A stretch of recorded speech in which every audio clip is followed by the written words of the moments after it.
Cockroach Janata party దీని గురించి నాలో ఉన్న ఫ్రస్ట్రేషన్ తో సహా ఇప్పుడు ఈ వీడియోలో మాట్లాడుతూ ఈ పార్టీకి సంబంధించిన ఇన్స్టాగ్రామ్ ప్రొఫైల్ స్టార్ట్ చేసి ఓన్లీ 5 days అయింది.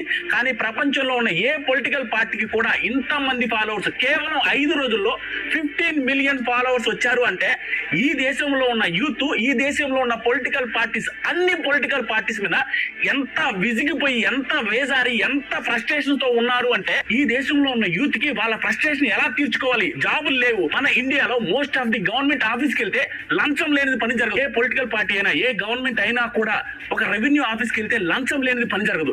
అండ్ ఆ లంచానికి కూడా జనాలు అలవాటు పడిపోయారు. అది లంచం కాదు, నార్మల్ గా ఇవ్వాలేమో అన్న ఫీలింగ్ వచ్చేసారు అంటే పెద్ద పెద్ద వాళ్ళకి అర్థం కాకపోవచ్చు, కానీ యూత్ కి అర్థమవుతుంది. ఇదేంట్రా ఈ రాజకీయ నాయకులు ఎలక్షన్ అప్పుడు మన సంకల్ని ఆగుతారు, కానీ ఎలక్షన్లు అయిపోయిన తర్వాత వాళ్ళ దగ్గరికి వెళ్ళాలంటే వాళ్ళ గేట్ కూడా మనం దాటలేమురా అనే ఫ్రస్ట్రేషన్ లో యూత్ ఉన్నారు. చెప్పుకోవడానికి ప్రతి రాజకీయ నాయకుడు సర్వీస్ చేయడానికి వస్తున్నామంటారు. ఎక్కడ సర్వీస్? వాళ్ళకి ఎందుకు విఐపి కల్చర్?